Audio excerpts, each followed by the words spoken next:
अर्थ क्या है? कलयुग के 3 अर्थ हैं। जब कोई व्यक्ति हर काम को कहता है मैं कल करूंगा, तो उस युग को कहते हैं कलयुग।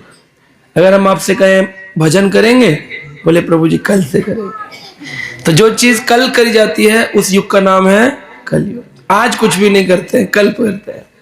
दूसरा है, इस युग में लोग कलह करते हैं, लड़ाई झगड़े बहुत है। घर गृहस्थी में है, खेती बाड़ी में अगर 1 इंच भी किसी की मोटर तोड़ दी तो लाठी चार्ज हो जाता है। ट्रैक्टर उसका उसकी पहिया चढ़ गया खेत में तो उस पर लड़ाई झगड़े हो जाते हैं। तो कलह होने के कारण भी इस युग का नाम है कलयुग। और तीसरा कारण है, कलह पुर्जों का युग है, यानी कि मशीनों का युग है। अब आज के ज़माने में हर व्यक्ति, गांव में भी मेरे ख्याल से सारे बच्चे मोबाइल में ही रहते हैं, टीवी में रहते हैं। इतना सुंदर मैदान होने पर भी कौन दौड़ता है, कौन खेलता है? बहुत कम। तो हर जगह कलयुग का प्रवेश है। तो श्रीमद् भागवत के अंदर 16वें अध्याय प्रथम स्कंद में 40 ऐसे गुण बताए गए हैं। कितने गुण? 40 में से 4 भी आ जाए तो हमारी रक्षा हो सकती है। 40 गुण जहां नहीं होंगे वहां कलयुग का प्रवेश होगा। 40 गुण बताएं अगर किसी में हो तो वहां कलयुग नहीं आ सकता है।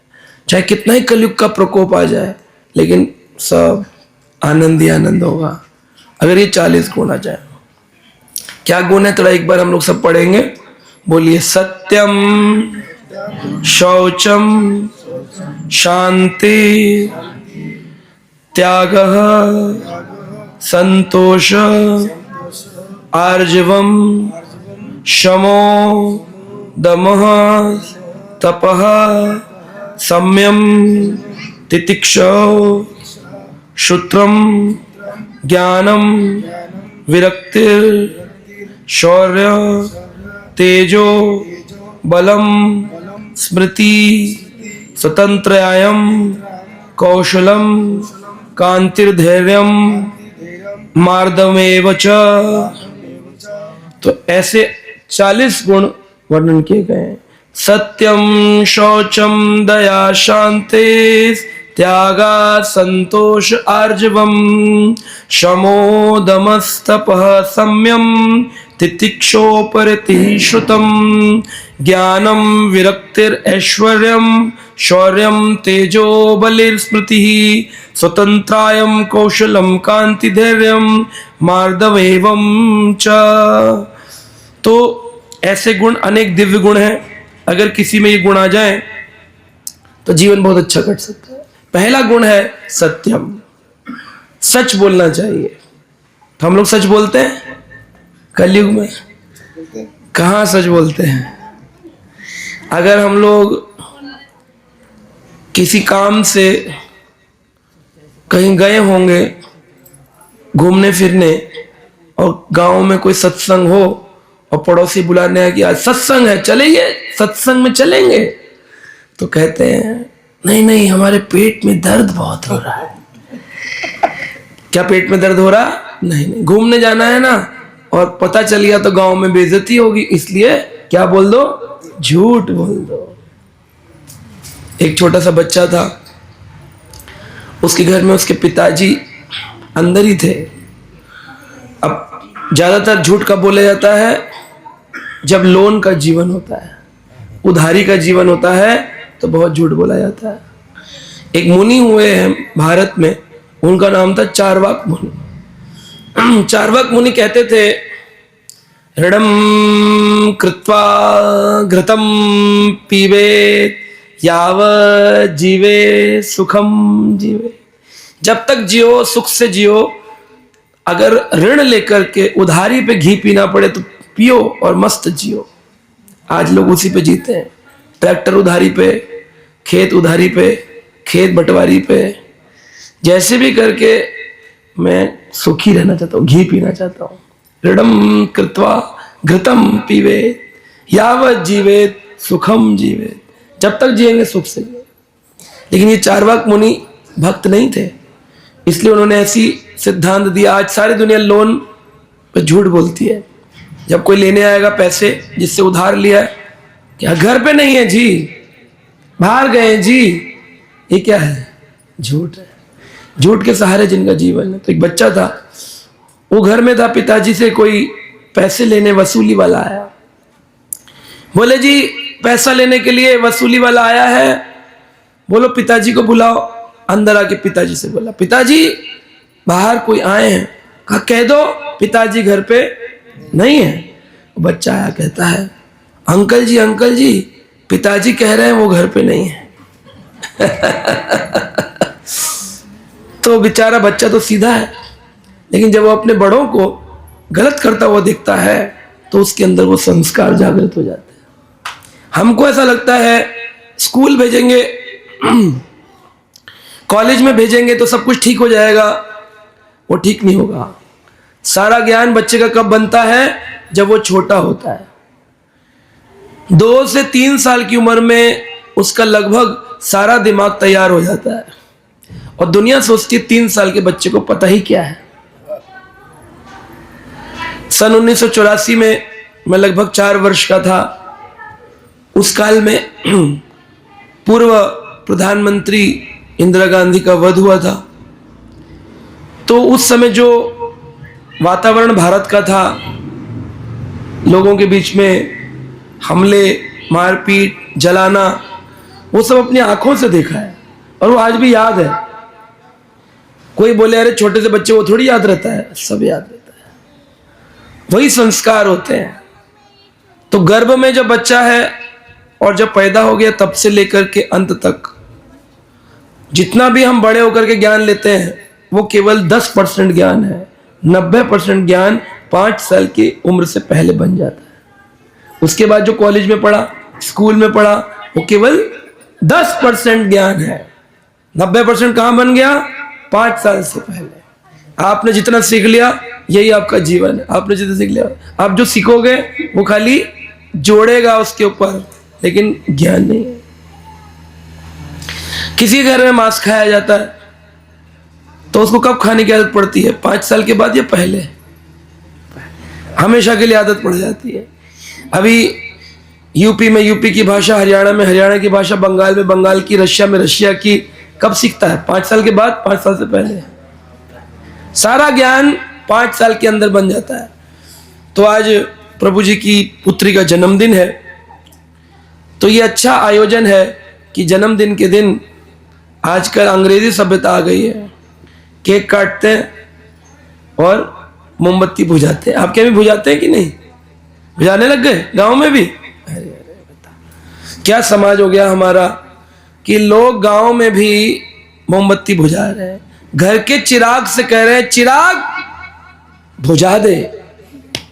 चिराग भी लगा, फू फू फू। चिराग ने अपनी बत्ती खुद ही बुझा दी। फिर कह रहे हैं तेरी तो बत्ती बुझी हुई है, तेरे को समझ में नहीं आता।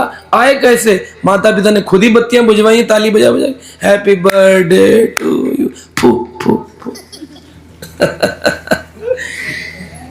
लेकिन जन्मदिन के दिन क्या करना चाहिए?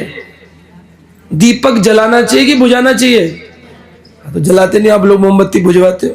फिर कहते हो केक कटता है, नहीं तो बर्थडे नहीं बना। बूढ़े बुजुर्ग बताते नहीं, जवान समझते नहीं, छोटों को पता नहीं, तो फिर कैसे समाज का परिवर्तन होगा? तब हमारे जैसे लोगों को निकलना पड़ता है, गांव गांव जाके, शहर शहर जाके समझाना पड़ता है कि देखो अपने वैदिक सभ्यताओं को मत भूलो। लड्डू बांटे जाते थे जन्मदिन पर, क्योंकि लड्डू में क्या होती है? बूंदी। बूंदी, कई सारी बूंदी छोटी छोटी ऐसे मुट्ठी बांधते लड्डू बन जाता है। तो लड्डू एकता का प्रतीक है कि हम सब एक हैं। लेकिन वही बूंदी की जगह केक काटो, आपस में बांटो, ये बंटवारे का जीवन चल रहा है लोगों का। इसलिए केक सभ्यता को कम से कम गांव में तो बचा के रखेगी। ये नहीं आए यहाँ पर दीपक जलाएं, सत्संग करें, घर के अंदर कीर्तन करें, आयोजन भक्त का। बच्चे का जन्मदिन हो तो घर में कीर्तन होना चाहिए। उस बच्चे के संस्कार बैठ जाएंगे कि जन्मदिन के दिन क्या होता था मेरे? कीर्तन होता था, कथा होती थी, सत्संग होता था। अपने माता पिता को पूरा जीवन धन्यवाद देगा। और वही छोटे बच्चे को ज्ञान दे दिया, झूठ बोलो बेटा, हर बात पे झूठ बोलो। मौसी से कह दे पेट में दर्द है आज ना आऊंगी, ताई से कह दे घुटने में दर्द है आज ना आऊंगी। मां तू तो ठीक ठाक है, अरे तू कह दे, झूठ बोल दे। इतनी साधारण सा से हम अंदर संस्कार दे देते हैं कि वो बड़े होते होते होते होते आदमी की आदत पड़ जाती है। फिर वो चाहे भी मैं सच बोलूं, बोलने से बंद जाता है उसका। तो पहला नियम क्या है? जब भी बोलेंगे सत्य बोलेंगे। दूसरा है स्वच्छता, साफ रहना चाहिए, अंतर मन से भी साफ और बाहर से भी साफ रहना चाहिए। अंदर भी उजाला, बाहर भी उजाला। बाहर नहाते धोते कुएं के पानी से, नदी के पानी से, नल के पानी से, और अंदर मन कैसे साफ होगा? भगवान के नाम कीर्तन से। हरे कृष्णा कृष्णा कृष्णा हरे हरे, हरे राम तो इस प्रकार से जब कोई व्यक्ति अंतर्मन से भी साफ होता है तब जाकर के समाज में कलयुग नहीं आएगा, अन्यथा कलयुग आएगा ही आएगा। एक बार एक गांव में एक बहुत धनाढ़ व्यक्ति रहते थे। उनके 3 पुत्र थे। उन्होंने बोला अब मेरी उम्र बढ़ गई है, कुछ ही समय में मेरी मृत्यु आने वाली है। अगर मेरे बच्चों में से तुम तीनों में से जो भी मेरे इस परीक्षा में पास हो गया उसको मैं अधिक धन दे करके चला जाऊंगा। तो उन्होंने क्या किया, एक गेहूं की बोरी तीनों बच्चों को, बीज जो होता है वो तीनों को दे दिया। तो पहले बच्चे ने क्या किया, उसने अपने घर ले गया और उन्होंने बोला कि पिताजी को थोड़ी पता चलेगा कि गेहूं पुराना वाला कौन सा है, नहीं है, किसने रक्षा करी नहीं करी। उसने उस गेहूं को ले जाकर के गड्ढे के अंदर डाल दिया। 5 साल बाद जब पिताजी बुलाएंगे तो नया गेहूं काट कर दे दूंगा। 5 साल में याद रहेगा पुराना गेहूं कौन सा नया कौन सा, देख करके कोई पता छोड़ी चलेगा। उनने पुराना गेहूं गड्ढे में फेंक दिया और बोला जब पिताजी मांगेंगे तब नया दे दूंगा तो खुश होंगे, देखो मेरे गेहूं की कितनी रक्षा करी हुई है। दूसरे बच्चे ने उस गेहूं को एक शीशे की बड़ी सी एक कैबिनेट बोलते हैं ना, एक डब्बा शीशे का, उसमें गेहूं भर दिया और उसकी आरती उतारने लगा। मेरे पिताजी का दिया हुआ गेहूं है, जय पिताजी देवा, जय पिताजी देवा, जय पिताजी देवा। तीसरे बच्चे ने क्या किया, उस गेहूं को ले जाकर के उस बीज को खेत में बोना शुरू कर दिया और उससे अच्छी फसल निकलने लगी। फिर निकले, फिर बो दे, फिर निकले, फिर बो दे, कैसे करके 5 सालों में बहुत फसल उगाई उसने। 5 साल बाद पिताजी ने बोला मैंने तुमको एक बोरी गेहूं तीनों को दिया था, तुमने क्या किया? बोले पिताजी ऐसा कैसा रखा हुआ है? 5 साल में तो चूहे लग जाएंगे, कीड़े पड़ जाएंगे, ऐसे थोड़ी रहेगा, दिखाओ ला करके। तो उसने नई फसल ला कर दिखाई। बोले नहीं, बेकार है। दूसरे से बोला ये देखिए ग्लास के कांच के डब्बे में बंद है, मूर्ख। तीसरे से पूछा, बोला देखिए पिताजी खेत है ना हमारे, ये सब आपकी दी हुई कृपा है। पिताजी बड़े प्रसन्न हुए, उसको सारा धन प्रॉपर्टी उसके नाम कर दी। ऐसे ही हम लोग भी हैं, हमको भी भगवान ने ज्ञान लेकर के भेजा था इस संसार में। थोड़ा ज्ञान था, हर बच्चे को पता होता है टॉफी दे दो और छीनो तो कहता है नहीं मेरी टॉफी मैं नहीं दूंगा। सबको पता है मेरा क्या गलत किया सही किया। तो सबको भगवान ने ज्ञान दिया। एक व्यक्ति ने क्या किया, उस ज्ञान को ले जाकर गड्ढे में फेंक दिया और कह रहा जब अंत आएगा ना, अंत जब आएगा तब कहेंगे राम राम, तब कहेंगे राम राम। पूरा जीवन गेहूं, बर्तन, चौका, ताई, ननद, सास, बुआ, ट्रैक्टर, भैंस, गाय, मेरा घर, मेरी बेटी, मेरा बेटा, एक बार राम का स्मरण नहीं। और अंत में जब उठेगी अर्थी तो क्या बोलेंगे, राम नाम। अब सत्य बोल रहे हो, अब क्या फायदा, अब तो उठ गई, अब तो निकल गई माई। दूसरा किस प्रकार का होता है, बोले वो ज्ञान जो होता है ना उसकी पूजा करता रहता, उस ज्ञान को बढ़ाता नहीं है। हमने ना अपनी अम्मा को देखा, मंदिर जाती थी, शिव जी के ऊपर जल चढ़ाती थी, क्यों मालूम नहीं, पेड़ की पूजा करती थी, धागा बांधती थी, क्यों मालूम नहीं।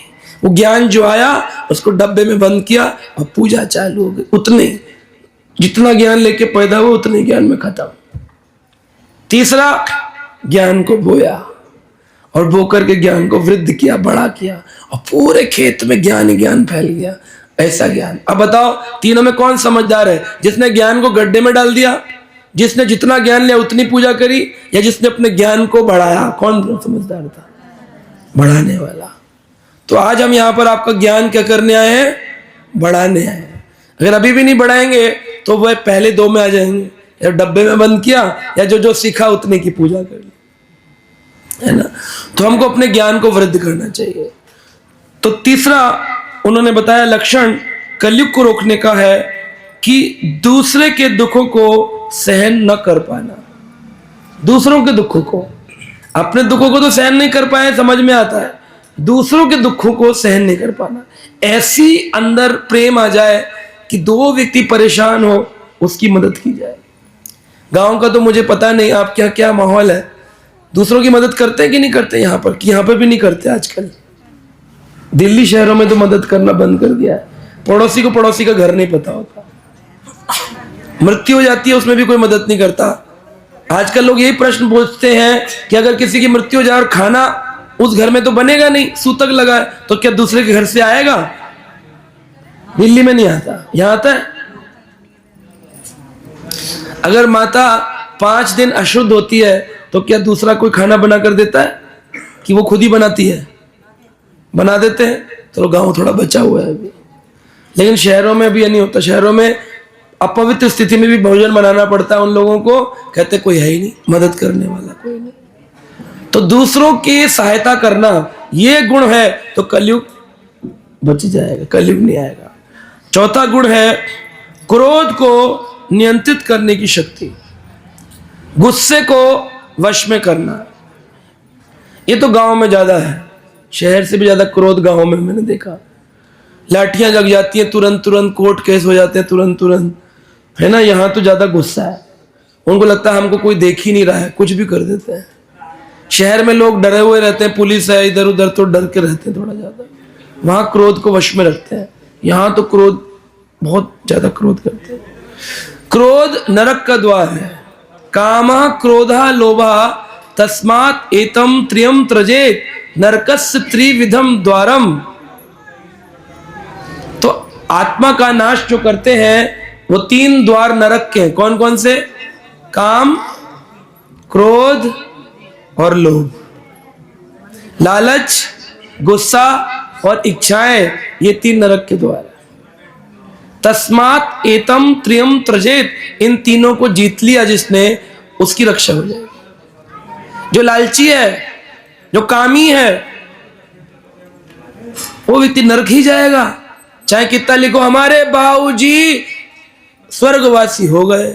मैंने एक से पूछा, तुम्हारे बाबूजी तो बहुत पीते थे, तंबाकू खाते थे, हुक्का पीते थे, तुम कह रहे हो कि नशा करके वो स्वर्ग चले गए? कह रहे नरक लिखना अच्छा नहीं लगेगा ना, इसलिए स्वर्ग लिखा है। लेकिन जो व्यक्ति नशा करता है वो कभी भी स्वर्ग में तो क्या, वो पृथ्वी पर भी जन्म नहीं ले सकता, उसको नरक ही जाना पड़ेगा। नशा का मतलब है नाश, नाश, नाशना आत्मना, आत्मा का नाश हो जाता है। वैसे तो आत्मा को कोई मार नहीं सकता, काट नहीं सकता। नैनम छंदंति शस्त्राणि नैनम दहति पावकः, न जला सकते हैं न काट सकते। फिर बोले आत्मा का नाश कैसे हो गया? बोले आत्मा का नाश ऐसे हो गया कि उस आत्मा ने ये मनुष्य शरीर पाया था भगवान का भजन करने के लिए, लेकिन भजन ना करके क्या किया? संसार में लगा रहा और अपने उस जीवन का पतन कर, इसको कहते आत्मनाश, आत्महत्या। तो इसलिए भगवान का नाम भजन जो नहीं करते वो अपनी आत्मा का हनन करते हैं, पतन करते हैं। इसलिए 5वां नियम दिया आत्मसंतुष्टि। कलयुग में अगर कोई व्यक्ति आत्मसंतुष्ट है, लालची नहीं है, तो कलयुग का उस पर प्रवेश नहीं होगा। लालच कैसा होता है? लालच बुरी भला है। एक बार एक वेश्या थी, एक अपवित्र स्त्री, उसके मन में एक भावना आई, काश मैं अपने गांव के पंडित जी को बुला करके श्राद्ध का भोजन खिलाऊं तो मेरे पितरों का उद्धार हो जाए। तो पंडित जी के पास गई, बोली पंडित जी श्राद्ध का भोजन खाने आओगे हमारे यहाँ? बोले नहीं, मैं वैश्या के हाथ का भोजन नहीं खाता हूं, मैं तो केवल ब्राह्मण के हाथ का भोजन खाता हूं। मैं तेरे हाथ का भोजन खाऊंगा, मेरा को नरक जाना पड़ेगा, मैं नहीं खाऊंगा। तो उसकी एक सहेली थी, उसने देखा बड़ी दुखी हो रही है, रो रही है, तो वो बोली क्या हुआ, क्यों रो रही हो? क्या मेरी बड़ी इच्छा थी कि मेरे हाथ का भोजन पंडित जी खाते तो मेरे पितरों का उद्धार हो जाता, श्राद्ध का भोजन। अब पितृपक्ष निकल जाएंगे, पंडित जी खाने को मना कर दिए, मेरे पितरों का उद्धार होगा कैसे? तो उसकी सहेली पंडित जी के पास गई, पंडित जी आपने उसका दिल तोड़ दिया। अरे आप क्यों देख रहे हैं वो क्या कर्म करती है, उसकी भावनाएं तो अच्छी हैं, आप खा लीजिए। पंडित जी बोले ना, मैं नहीं खाऊंगा। बोले चलो अब नहीं खाओगे तो ठीक है, जो है सो है। मैं तो सोच रही थी, उसने बोला कि पंडित जी खा लेते तो दक्षिणा में उसको 10 सोने के सिक्के, 2 सिल्क के धोती कुर्ता, 2 साड़ी उसकी पत्नी के लिए और बैलगाड़ी उसने सोच रखी थी। पंडित जी बोले ये पहले नहीं बताया? क्या बोले? ये पहले नहीं बताया? तुरंत पंडित जी बोले अच्छा अच्छा मैं चल रहा हूं खाने के लिए, लेकिन किसी को बताना मत। चाणक्य पंडित कहते हैं ये सबसे खतरनाक शब्द है, किसी को बताना मत। ये बात बोलने के बाद आप निश्चित हो जाए कि ये बात सबको पता चलेगी चलेगी। इसलिए ये वाक्य, ये वाक्य सबसे खराब वाक्य है, ये बोलना किसी को। बस आप रोक पाए अपने मन में? जब आपने किसी को बताया तो ये क्या गारंटी कि वो किसी को नहीं बताए? वो भी किसी को बोलेगा ना, यही किसी को बताना मत, फिर वो किसी को बोला किसी को बताना मत, और सारे गांव में फैल जाएगी वो बात। इसलिए अगर आप चाहते कि वो बात किसी को ना पता चले तो फिर आप किसी को मत बोलो, तब तो वो बात रुक गई। लेकिन जब आपने बोल दिया किसी को बताना मत, चाहे पत्नी ने पति को बताई, जब पति ने अपनी बहन को बताई, बहन ने अपने पति को बताई, उसके पति ने अपनी बहन को बताई, उसकी बहन ने अपने भाई को बताई, भाई ने अपने दामाद को बताई, दामाद ने अपने ससुर को बताई, ससुर ने मुखिया को बताई, मुखिया ने पंचायत को बताई, घूम करके पूरी बात ये तो हुआ हो गई, बात खत्म। इसलिए अगर बात की रक्षा करनी है तो फिर किसी को भी नहीं पता चलना चाहिए। एक व्यक्ति आए हमारे पास में, उन्होंने बताया, बोले मैं आज आपको एक ऐसी बात बता रहा हूं, वो मैंने अपनी पत्नी, अपने लड़के, अपने किसी को भी नहीं बताई है। तो मैंने कहा इस बात की क्या गारंटी कि मैं आगे नहीं बताऊंगा, आप मुझे बताने यार। कह रहे नहीं नहीं, आप तो जानते ही नहीं हमारे समाज को, हम तो जहां रहते हैं वो तो बहुत दूर है, लेकिन बतानी तो है, पेट में मेरे उबल रही है बात, अब मुझे किसी को तो बता नहीं। तो मैं कहा ठीक है उगल दो, तो उगल के चले गए। आप ठंडक पड़ गई? हाँ आप ठंडा हो गया। बोले आप किसी को नहीं बताएंगे, ये तो हमें पता है। अब देखिए मेरे ऊपर कितनी बड़ी जिम्मेदारी दे दी उन्होंने, किसी को नहीं बताना। थोड़ी देर बाद उनका बेटा आया मिलने, बोले कुछ बता रहे थे पिताजी? मैं कहा ना ऐसे कुछ देखिए, रोक के रखना है, मुश्किल है ये। तो ये कलयुग में है आत्मसंतुष्टि, कोई भी बात किसी को नहीं बोलो। पंडित जी लालच में आकर के उसका भोजन ग्रहण कर ली, दक्षिणा मिलेगी क्या? 10 सोने के सिक्के, सिल्क के कपड़े, बैलगाड़ी, बड़े खुश। तो पंडित जी ने जब भोजन खाया तो आकाशवाणी हुई कि पंडित जी, पाप का बाप कौन है? पाप का एक बाप होता है, हर एक व्यक्ति का एक माई बाप होते हैं। पाप का बाप कौन है? लालच। कहते ना लालच बुरी बला है, बला तो है ही है, पाप का बाप भी, पाप के पिताजी हैं लालच। कोई भी आदमी आज तक पाप किया है तो केवल किस में किया है? लालच में आकर के किया है। बिना लालच के कभी पाप बनता ही नहीं है। तो ये गुण हम डाल दें। छठा गुण है निष्कपटता, निष्कपट रहना है, कपटी नहीं बनना है। कपटी कैसे होते हैं? मुंह पर तो आपकी बड़ी तारीफ करेंगे, लेकिन अंदर मन से आपकी खूब बुराई करेंगे। फिर वो घूम घाम के आपको पता चली जाती कि वो हमारी बुराई कर रहा था। लेकिन अगर आप सच में इस कलयुग को दूर होना चाहते हैं तो सबके हृदय में विराजमान भगवान कृष्ण का दर्शन करिए। सबके हृदय में कौन बैठे हैं? भगवान कृष्ण बैठे हैं। ब्रह्मा जी अपनी ब्रह्म संहिता में कहते हैं कि जो व्यक्ति भगवान को अपने हृदय में देखना चाहता है उसको निष्कपट हो जाना चाहिए, निष्कपट हो जाए, है ना। रामचरितमानस में भी लिखा है कि जो लोग सज्जन लोग होते हैं, निर्मल होते हैं, वही भगवान को प्रसन्न कर पाते हैं। निर्मल जन सोई मोहे पावा, मोह कपट छल छिद्र न बावा।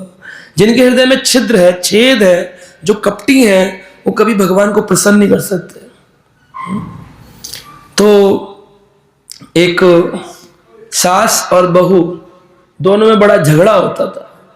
सास कहे पता नहीं कैसे मुंह की आ गई, काले मुंह की, मेरा घर बर्बाद कर दिया इसने। और वो कहे पता नहीं कैसी सास मिल गई, मेरी सांस ही बंद कर रखी है, सांस आनी बंद हो रखी। दोनों एक दूसरे को खूब बुरा बुरा बोलती हैं, अपने अपने कमरे में कपट भरा हुआ। वो उसके लिए साबुन का पानी गिरा दे, रपट के सास मर जाए, वो उसके लिए चूल्हे की आग लगा दे, कुछ ना कुछ दोनों करती रहे। एक दिन एक गुरुजी आए, जैसे आज हम आपके यहाँ आए गाँव में, बोले गुरुजी एक उपाय दीजिए। बोले क्या? मैं अपनी सास से बड़ी दुखी हूं। बोले क्या करना है?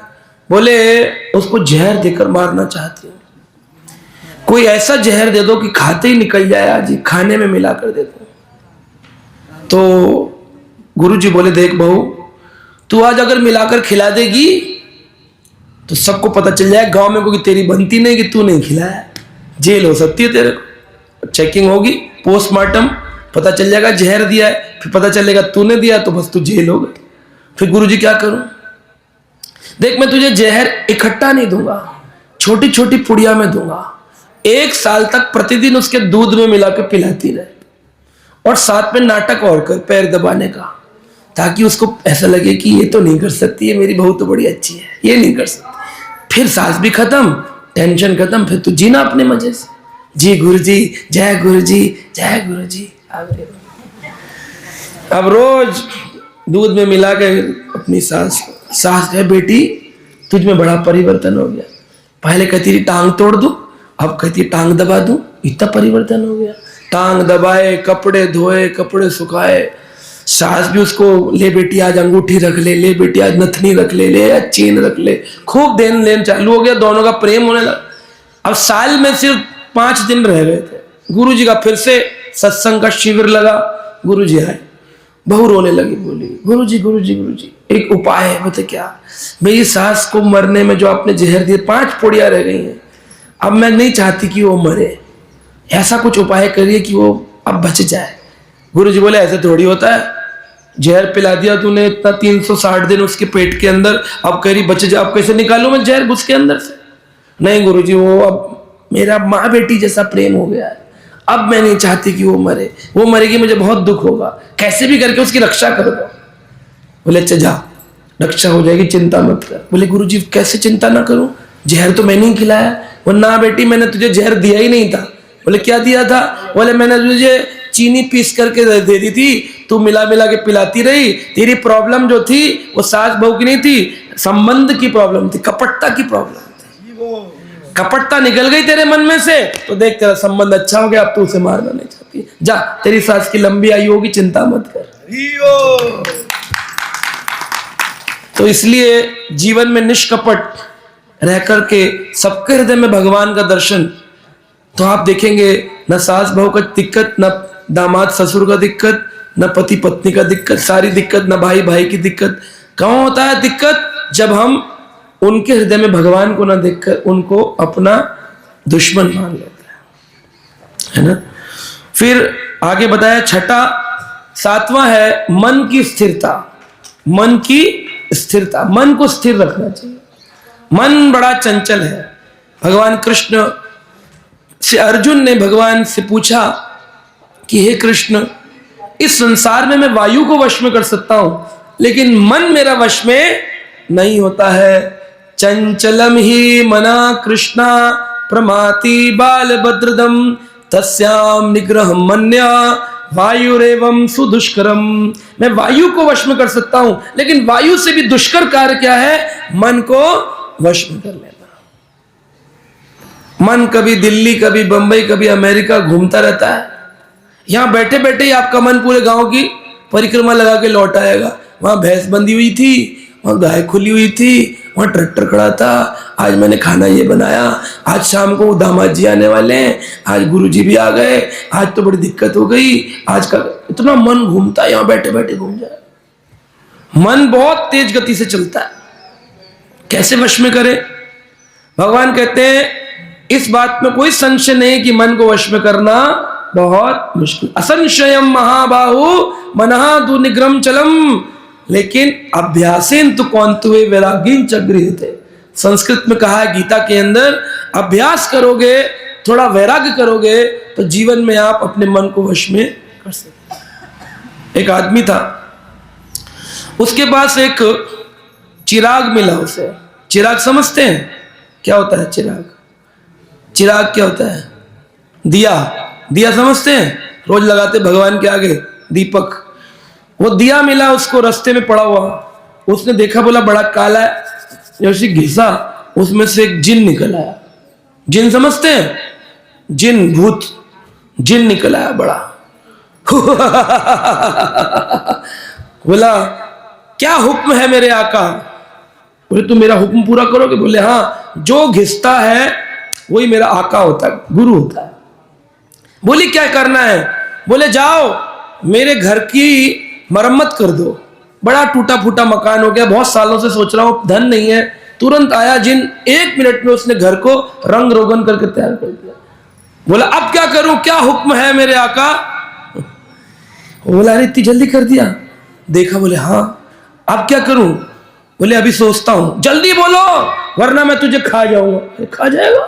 कहा हाँ, अगर गुरुजी कोई काम नहीं देते तो मैं उससे खा जाता हूं। अब वो घबरा गया, बोला ये तो खा जाएगा।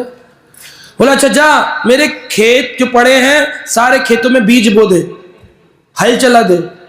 वो गया, 2 मिनट में हल चलाया, बीज बो कर फटाफट आ गया। फिर आ गया इतनी जल्दी, इतने बड़े खेत, इतनी बीघा जमीन, सब कर दिया? बोले सब कर दिया आका। देखा, वाह। बोले आप कोई काम? बोले सोचता हूं। जल्दी बोलो वरना तो मैं खा जाऊंगा। बार बार वो बोले खा जाऊंगा, खा जाऊंगा।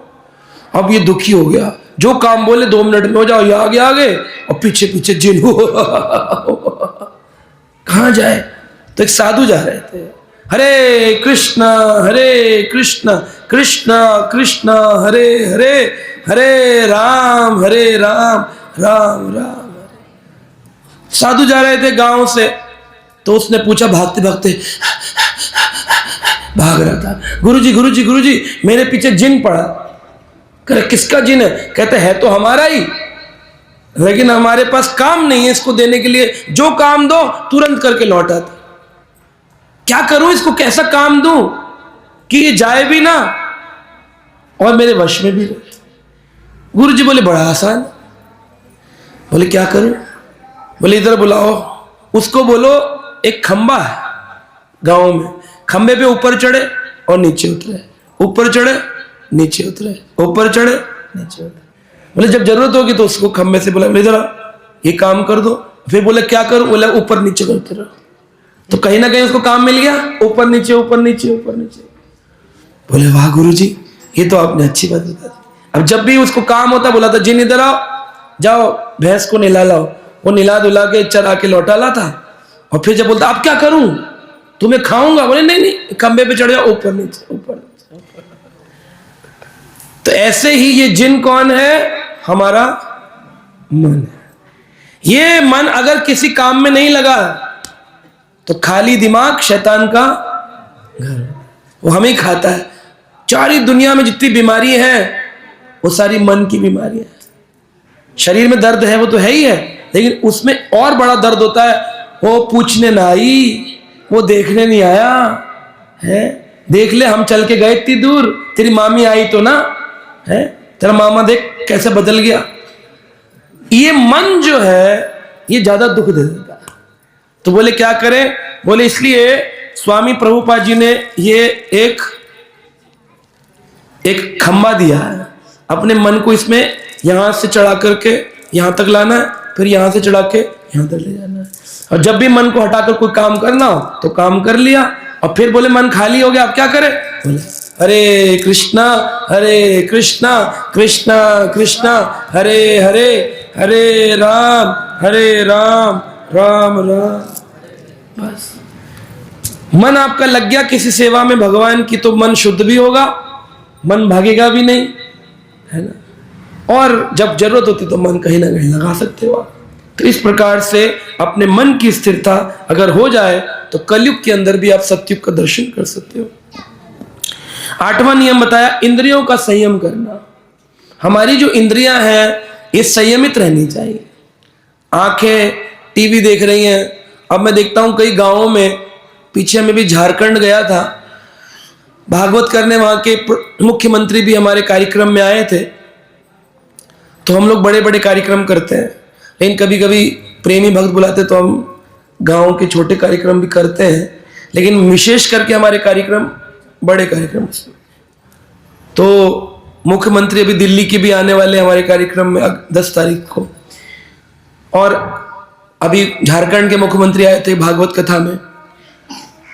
तो वहां पर गांव में मैंने देखा प्राय बुजुर्ग लोग जो है 60 की उम्र के ऊपर जो हो गए, पत्ते खेल रहे, बैठे खेतों में खाट पे पत्ते खेल। भगवान के नाम को चलाने की उम्र में जब इनकी मृत्यु इनके सिर पर घूम रही है, तब बैठ के क्या खेल रहे हैं? पत्ते खेल रहे हैं। आजा बाऊ, निकाल 2 पत्ती 3 पत्ती 4 पत्ती, सब पत्ते खेल रहे हैं। अब पत्ते खेलते खेलते इनको पता ही नहीं चलता कि कब इनकी उम्र का अंतिम पड़ाव आ जाएगा। फिर आत्मा शरीर से जब अलग हो जाएगी तब रोएंगे। यम के दूत बड़े मजबूत, मारेंगे कोड़े तब रोएंगे, छोड़ दे अब भजन करूंगा। बोले अच्छा, ये 70 साल 80 साल इस शरीर में काटे, तब एक बार भी ना किया, तब तो वही बीड़ी तंबाकू पत्ते, और अब जब छूट गया शरीर में पिट रहा है तो फिर तो ज्ञान बताता है, अब चला खूब पिटाई होती है। इसलिए आए थे हरि भजन को, मीठा लगा धाम, पैसे अच्छे लगने लगे। आए थे हरि भजन को, मीठा लगा दाम, दुविधा में दोनों गए, न माया मिली ना।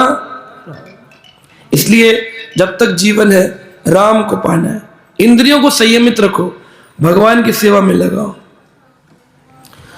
और कहते हैं कि 9वां लक्षण है उत्तरदायित्व, अपनी जिम्मेदारी समझना। समाज में बुजुर्गों का काम है कि वो अपने आने वाली पीढ़ियों को रामायण, महाभारत, गीता, भागवत की ओर उन्मुख करे, कि पत्ते खेलने की ओर उन्मुख करे। जब गांव में देखते हैं कि बुजुर्ग ये कर रहे हैं तो वो बच्चे जब बड़े होते हैं वो भी वही करते हैं। इसलिए बुजुर्ग का कर्तव्य है कि भगवत नाम का कीर्तन करे, घर घर में भागवत का पाठ हो, रामायण का पाठ हो। आप लोग क्या सोचते हैं, होना चाहिए कि नहीं होना चाहिए? हाँ जी, ये जो बुजुर्ग बैठे हमारे इधर को बताते नहीं क्या होना चाहिए। राम कथा राम पाठ होना चाहिए कि पत्ते होने चाहिए? राम का पाठ होना चाहिए, कृष्ण का पाठ होना चाहिए, गीता भागवत होनी चाहिए। इससे बच्चों में, समाज में बुजुर्गों का कर्तव्य संस्कारों को जागृत करना। एक बार एक बुजुर्ग मैंने देखे, वो सुबह सुबह रात को छत पर खाट लगा के सोते थे। तो हमने देखा सुबह उठ करके वो ऐसे करते थे, ऐसे। तो मुझे लगा बहुत अच्छे भक्त है, सुबह सुबह भजन चालू कर देते हैं, ऐसे करते हैं, मजमन नारायण नारायण ऐसे कुछ कर रहे हैं। तो एक दिन मैं हिम्मत करके उनके पास गया, मैंने पूछा कि आप बड़े अच्छे भगवत भक्त लगते हैं, तो आप भजन करते सुबह सुबह उठ के? कह रहे नहीं, भजन तो मैं नहीं करता। कह फिर ऐसे ऐसे क्या करते हो? कह रहे मैं 80 साल की उम्र हो गई है, लगता है प्राण निकल जाएंगे, सुबह उठकर देखता हूं कि फिर बच गया तो मैं खुश होता हूं, आज फिर बच गया, आज फिर बच गया, आज फिर बच गया, आज फिर बच गया। भजन नहीं करता। अरे बच गया, असली बचा हुआ तो वही है जिसने भगवान की शरण ग्रहण कर ली है। जब तक आप भगवान के नाम की शरण ग्रहण नहीं करोगे, गीता भागवत नहीं पढ़ोगे, अगर आप 200 वर्ष 500 वर्ष भी जीवन जी गए तो भी कोई उपयोग का नहीं है। है ना। एक पेड़ है जिस पर आम आते हैं और एक पेड़ है जिस पर कांटे आते हैं। कौन सा उपयोगी है? जिसमें आम आते हैं। कांटों का पेड़ अगर 500 साल भी खड़ा रहे तो क्या फायदा? तो अगर आप संस्कार नहीं दे पा रहे, आप पत्ते खेल रहे हो, बीड़ी पी रहे हो, तो आप 500 साल का भी जीवन किस उपयोग का जीवन है? जीवन वो उपयोगी है कि 70 साल जिए, 60 साल जिए, 80 जिए, जितना जिए, बोले खुद भजन किए और पूरे गांव में, पूरे परिवार में भक्तों को भजन कराया। वो जीवन जीवन है। वो क्या जीवन है? ऐसा जीवन जीवन चाहिए। तो उपयोगी जीवन होना चाहिए। ये उत्तरदायित्व है बुजुर्गों का, हर इंसान का। 10वां गुण है समता। समता आ जाए। समता का मतलब होता है बराबरी का भाव, ऊंचा नीचा भाव नहीं। हरि को भजे सो हरि को होए, जात पात पूछे नहीं कोई। छोटी जाति बड़ी जाति ऐसा भाव ना रखें, सब भगवान का भजन करें, पूरा गांव भगवान का भक्त बन जाए। ऐसे गांव हैं आज भी भारत में जहां पर पूरा का पूरा अगर 1000 लोग रहते हैं तो सारे के सारे भगवान के भक्त हैं। चौपाल लगती है, चौपाल में सत्संग होता है, गांव में एक व्यक्ति बोलता है, फिर बाकी लोग सुनते हैं, अगले दिन दूसरा बोलता है, बाकी लोग सुनते हैं, सुबह प्रभात फेरी होती है, कीर्तन होते हैं, पूरे पूरे गांव भगवान के भक्त हो चुके हैं। अभी हम लोग महाराष्ट्र गए थे। महाराष्ट्र में एक स्थान है गांव देहू, वहां पर संत तुकाराम जी महाराज इसी कलयुग के हुए, ज्यादा पुराने नहीं, 400 साल पहले। सारे गांव ने देखा वो वैकुंठ से उनके लिए विमान आया, वैकुंठ के विमान पर बैठकर के शरीर ये नहीं शरीर गिर गया और आत्मा निकल गई, शरीर के साथ वैकुंठ धाम को चले। सारे गांव ने देखा। 400 साल पुरानी घटना, बहुत पुरानी नहीं है कि कोई युग की घटना है। आज भी पूरा गांव उनके 10वें वंश आज भी विराजमान है। उनसे हम मिले 10वीं पीढ़ी से। कैसे थे तुकाराम जी? समता थी, समान भाव था। एक बार वो भजन करते थे तो होता ही है गांव में, शहरों में कि भाई ज्यादा ये भक्ति सिखा रहा है तो इसी को प्रताड़ित करो। तो कुछ ब्राह्मणों ने मिलकर के, जो जात पात को मानते थे, उनको गधे पर बिठा दिया। गधे पर बिठा करके काला मुंह करके गले में जूतों की माला डाल दी, और वो इतने बड़े संत, उनके पीछे पीछे पूरा गांव ताली बजाता हुआ, खिल्ली उड़ाता हुआ उनके साथ चला। खिल्ली उड़ाते हुए जा रहे थे, सारा गांव जा रहा था। तो उनकी पत्नी रोती हुई आई, ए तुकिया, तुकाराम जी को बोली, ए तुकिया, क्या हुआ तेरे साथ? क्या हो रहा है ये? क्या हो रहा है? मेरे भगवान कृष्ण मुझ पर बड़ी कृपा कर रहे हैं। बोले ये कृपा है? गधे पर बिठाया, मुंह काला किया, गले में जूतों की मार डाली। कह रहे मुझे तो इस बात का कष्ट है, मैं बैठकर आया हूं, ये लोग पैदल आए। मैं बैठ के आया हूं ना गधे पे, ये तो पैदल पैदल चल रहे हैं। ऐसा भाव रखेंगे, इज्जत बेइज्जती से परे। एक गन्ने के खेत से एक गन्ना कमा कर लेकर आए। पत्नी ने पूछा आज काई कमाई लेके आए? बोले एक गन्ना लेके आए। तो पति ने खींच करके पीठ पर देके मारा, वही गन्ना खींचकर पीठ पे मारा। पीठ पे मारा तो गन्ने के 2 टुकड़े हो। तो बोली ले रख ले अपना गन्ना, अब बता ये पिटाई किसने करवाई तेरी, भगवान ने कि मैंने? तो बोले भगवान ने। बोले भगवान कहां से आ गया? बोले देखो भगवान नहीं चाहता था कि मैं मेहनत करके तोड़ूं, तो भगवान ने 2 टुकड़े कर दिए, एक तुम खा लो एक मैं खा ले। इतनी ऊंची भक्ति देखो। ऐसी स्थिति में जो रह रहे हैं, मन की स्थिरता, समता, वो भगवान के धाम जा सकते हैं। लोगों के घर के लोग उनको नहीं पूज रहे, फोटो टांगते दादी दादा की और वो उसके कुछ दिनों बाद उतार देते हैं। नेताजी की फोटो होती है, हीरो हीरोइन के, क्रिकेटर की फोटो होगी, दादा दादी कहीं पड़े होते हैं। जिनको आपने खेत दिया, जमीन दी, सब कुछ दिया, वही आपको नहीं पूजेंगे, आपका श्राद्ध नहीं करेंगे, आपको भोजन नहीं देंगे। लेकिन वो भगवान जिनको आप अपना समय देना चाहिए था, आपने वो समय भगवान को न दे करके समाज को दिया। हम ये नहीं कहते कि समाज को मत दो, समाज को दो, लेकिन वो 24 घंटे में से कुछ घंटे तो उसको दो जिसने आपको पूरा जीवन दे रखा है। कुछ घंटे तो दो, कि बस सुबह से उठे तो काम धंधे में लग गए।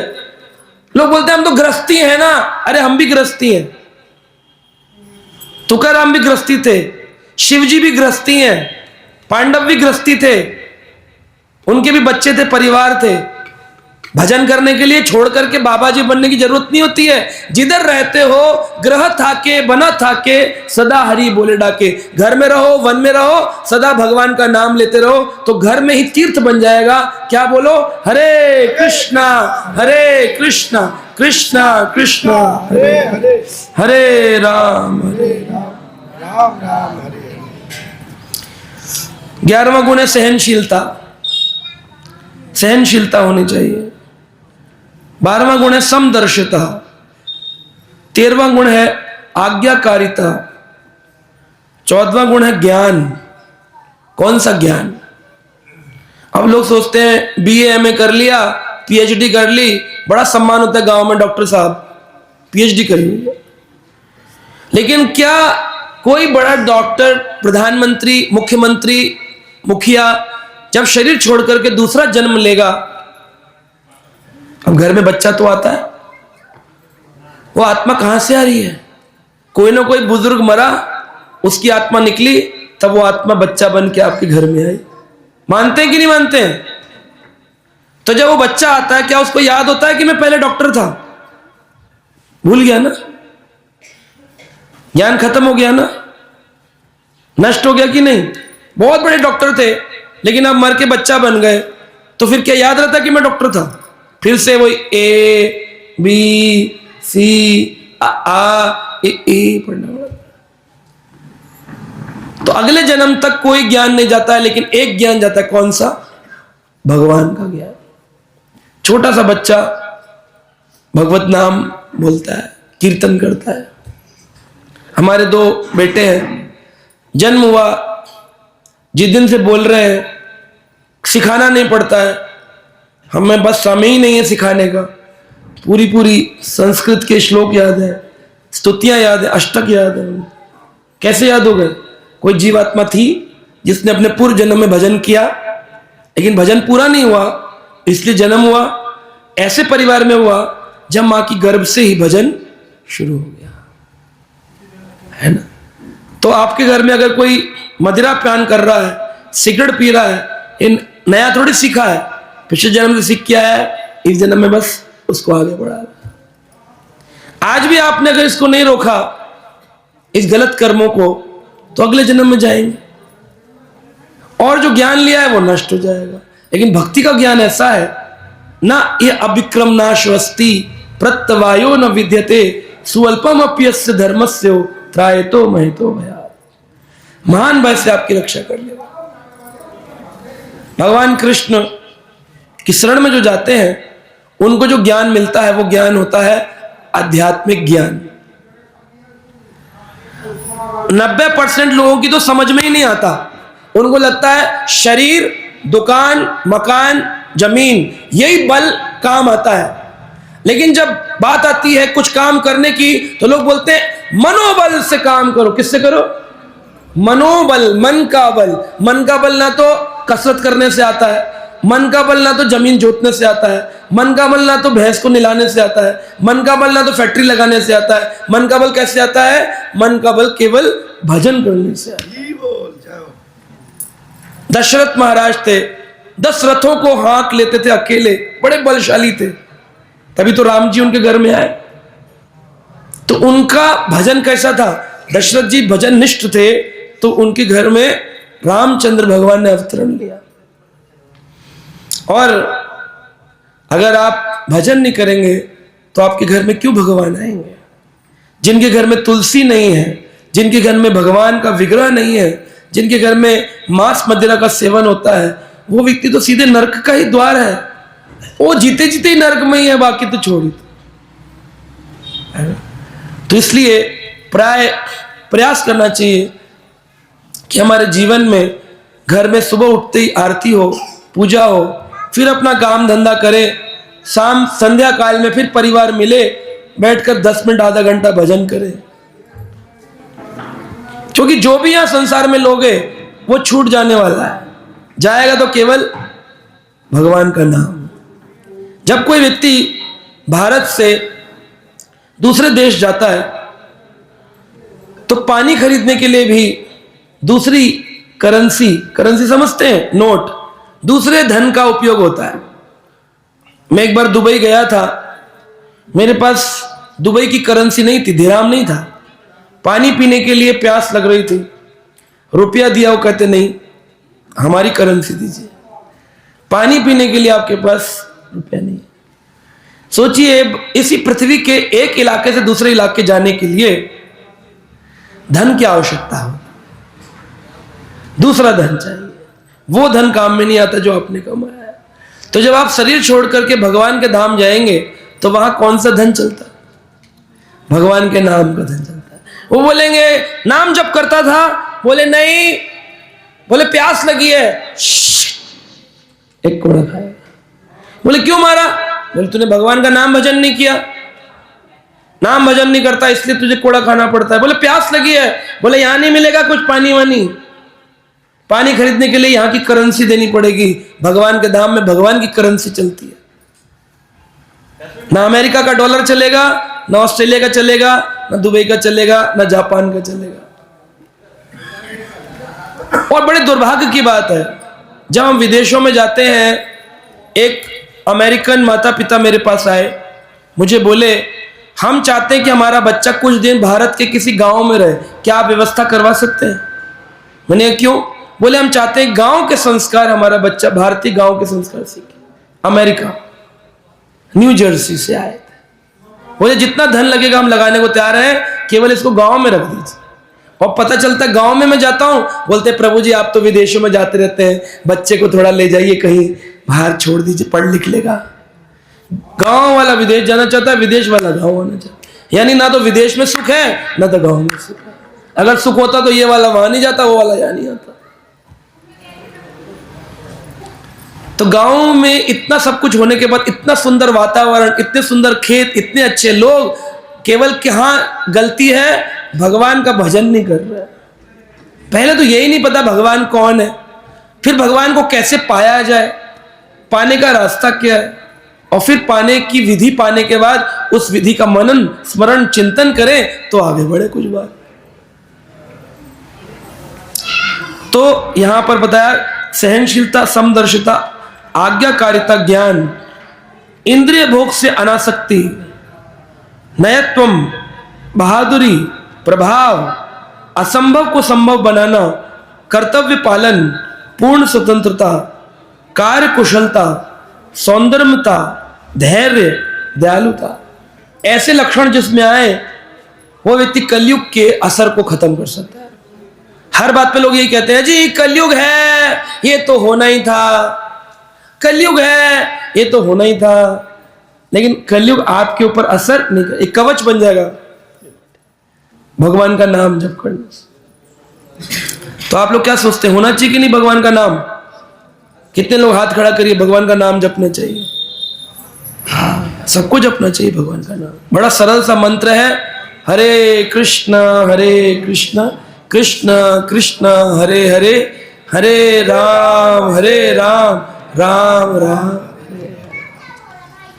एक बार एक महाराज जी सत्संग कर रहे थे, उन्होंने बोला आज मैं आया हूं सबको नाम देकर जाऊंगा, आप में से कौन कौन है जो भगवान के नाम को जपने के लिए तैयार है?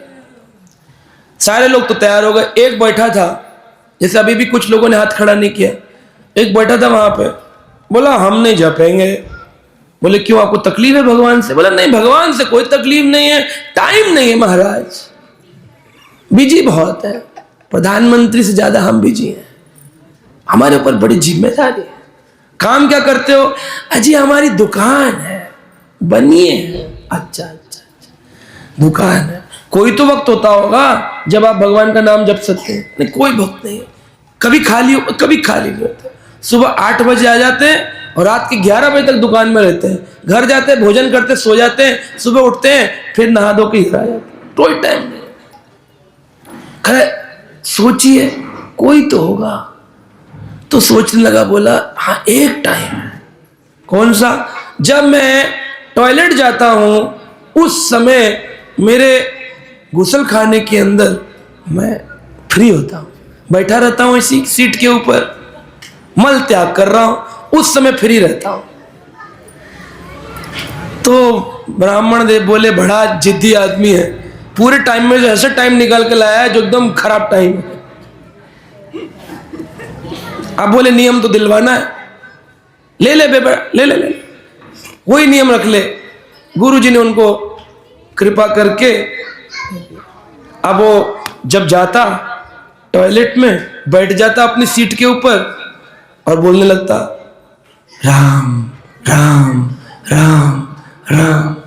पूरे दिन में एक ही भजन स्थली ढूंढी उसने, भजन स्थली निकाली उसने ढूंढ ढांड के, टॉयलेट, वहीं भजन करता राम राम।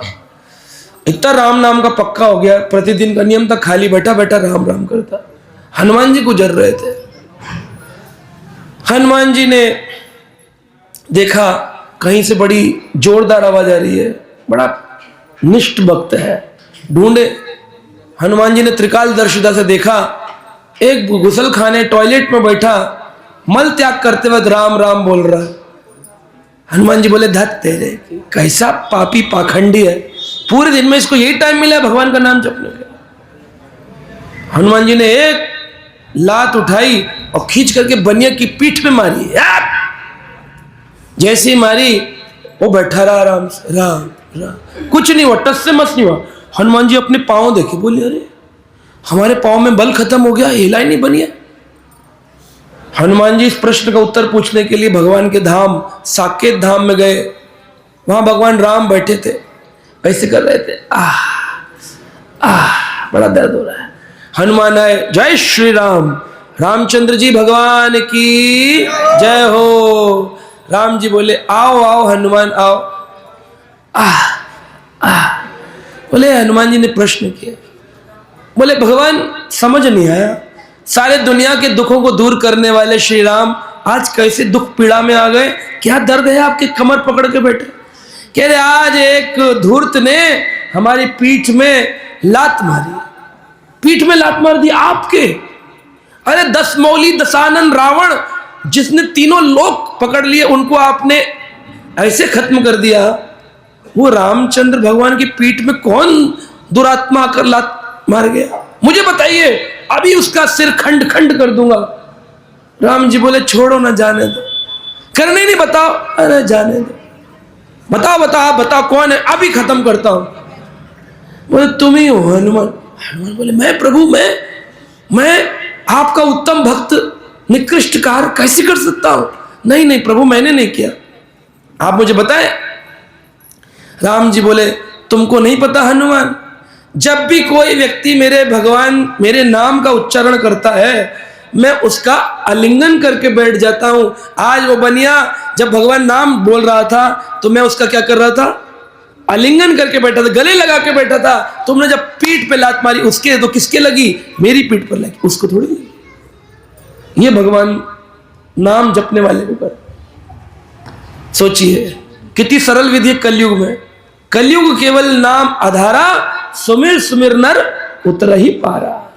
चाहे आप देवी के नवरात्रे कर लो, चाहे गणपति पूजन कर लो, चाहे कुल देवी पूजन कर लो, चाहे गांव के देवता का पूजन कर लो, वो जब कर रहे हो ठीक है, लेकिन जब तक कोई व्यक्ति नाम जप नहीं करेगा कलयुग में, कलयुग केवल नाम आधारा, सुमिर सुमिर नर उतर ही पारा। इस कलयुग में भगवान ने ही नाम का रूप लिया। कली काले नाम रूपे कृष्णस्तु अवतार, कृष्ण ने कलयुग में नाम का रूप लिया।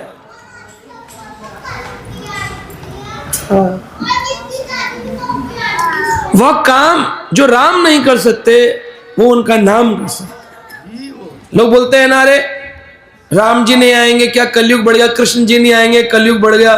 राम से बड़ा राम का नाम। जिस सागर को बिना सेतु के लांग सके ना राम। एक सागर था 100 योजन का, 1200 किलोमीटर, रामेश्वरम के तट से श्रीलंका तक जाना। सागर था विशाल, कैसे जाएं। तब राम जी ने उस पर सेतु बनाया, पत्थर डाल डाल के, राम सेतु। जिस सागर को बिना सेतु के लांग सके ना राम, लांग गए उस सागर को लेकर राम का नाम। कौन?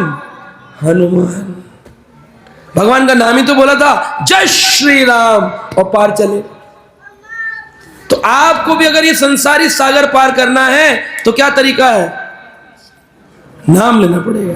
हरे कृष्णा कृष्ण कृष्ण हरे हरे, हरे राम राम राम हरे हरे।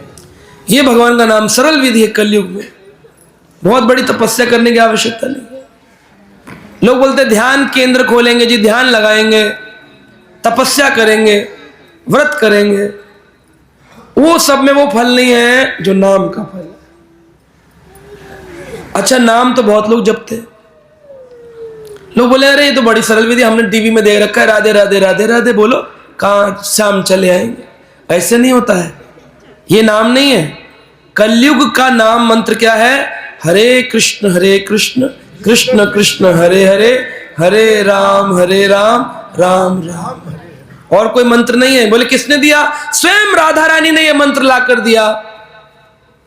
श्री कृष्ण चैतन्य राधा कृष्ण नाहि अन्य, स्वयं राधा रानी ने यह मंत्र कलयुग के लोगों को दिया। इस मंत्र को जपने से ही कलयुग का प्रभाव खत्म होता है। लेकिन अगर विश्वास नहीं है तो फिर उसका कोई फल नहीं। एक गुरुजी थे, नदी के उस पार रहते थे कुटिया बना के। तो एक शिष्या थी, वो दूध निकालती थी और दूध लेकर आती थी, और दूध ला करके गुरुजी को देती थी। गाय का दूध था, शुद्ध देसी गाय का, जर्सी का या भैंस का नहीं था। गाय का दूध पीना चाहिए। भैंस का दूध पीने से भैंस करता है आदमी, गाय का दूध पीने से पवित्र होता है।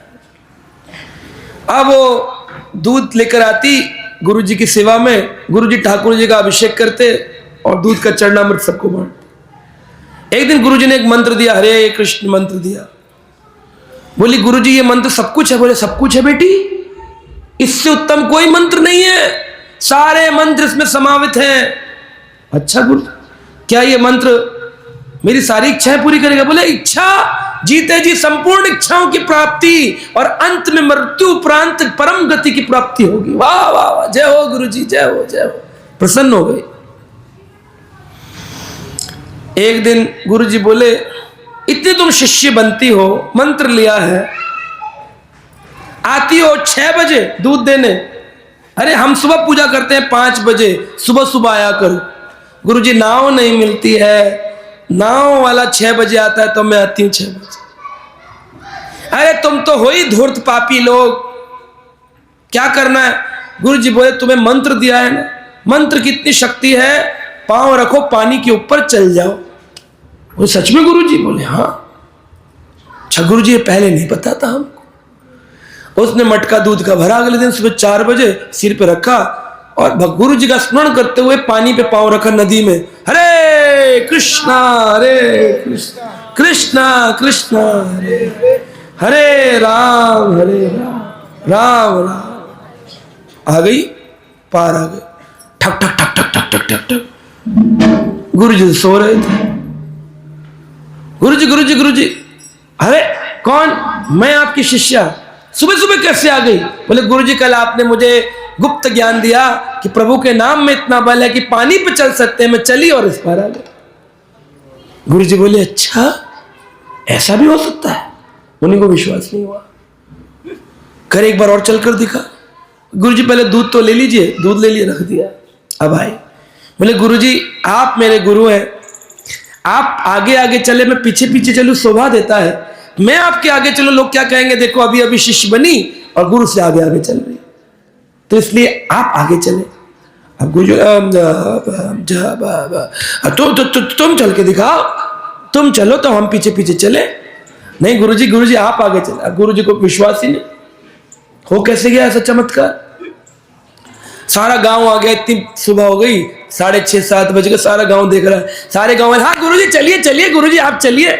नहीं बेटी तुम चलो तुम चलो, गुरुजी की आज्ञा है तुम चलो। बोली ठीक है गुरु जैसे आपकी आज्ञा। सिर पे मटका रखा खाली और फिर बोली क्या, हरे कृष्ण कृष्ण कृष्ण हरे हरे, हरे राम राम राम। आ गई इस पर। अब गुरु जी को, गुरु जी आप भी आ जाइए, आइए आइए गुरु जी। गुरु जी कह रहे हाँ हाँ हाँ हाँ। गुरु जी इसी बहाने आएंगे, पिताजी से मिल लीजिएगा, बीमार चल रहे हैं, आपका आशीर्वाद। गुरु जी आइए। अब गुरु जी बोले मैं चला और गिर गया तो बड़ी बेइज्जती होगी गांव में कि शिष्य पार हो गई, गुरु जी फंस गए। जैसे तैसे धोती वोती उठू के पांव रखा पानी में, हरे कृष्णा बड़ा चप्पा पानी डूब गए पानी, यहां तक पानी। जैसे तैसे गुरु जी को खींच के बाहर निकाला सबने। क्या हुआ गुरु जी, कैसे गिर गए? तभी आकाशवाणी हुई, आकाश में वाणी आई देवताओं की कि गुरु जी आपके शिष्या को भगवान के नाम पर भरोसा था, आप उस नाम को दे तो रहे हैं लोगों को, लेकिन आपको स्वयं उस पर भरोसा नहीं था, इसलिए यह नाम बोलने से काम नहीं करता है, विश्वास से काम करता है। शिष्या को था तो काम किया, आपको नहीं था तो आपको डुबो दिया। तो आपने टीवी में सुन रखा है, हाँ जी मालूम है जी, हरे कृष्णा जी हरे रामा जी राम राम राम। ऐसे काम नहीं होता, ये ही मंत्र है और कोई नहीं। कलयुग में ऐसा मान ले और फिर उस मंत्र को जपे तो देखो क्या चमत्कार। मुझे 23 वर्ष हो गए भगवान का नाम करते हुए, पूरे दुनिया में बांटते हुए। इतने चमत्कार देखे, इतने चमत्कार में बताऊं तो यहां 10 दिन बीत जाएंगे, चमत्कार खत्म नहीं होंगे। लेकिन हम लोग चमत्कारों की चर्चा नहीं करते हैं क्योंकि हम झूठ नहीं बोलते हैं। चमत्कार बता करके एडवर्टाइजमेंट नहीं करते हैं, उसका विज्ञापन नहीं करते हैं। शास्त्र बोलते हैं जो लिखा है। अभी मैं चमत्कार बताऊंगा, 100 लोग इकट्ठे होकर आ जाएंगे, हमारे साथ भी ऐसा होगा, लेकिन आपके साथ तब होगा जब आपको उतना ही विश्वास होगा। अपने जीवन में भक्ति और शांति का संचार करना चाहते हैं तो देर किस बात की, जुड़िए हमारे YouTube चैनल कृष्णा टीवी से, जहां आपको मिलेंगे भक्तिमय वीडियोस, प्रेरणादायक भागवत कथाएं और अनमोल आध्यात्मिक ज्ञान। तो अभी सब्सक्राइब करें और हमें फॉलो करें एवं अपने प्रियजनों के साथ ये दिव्य यात्रा साझा करें और आध्यात्मिकता की ओर कदम बढ़ाएं। हरे कृष्णा।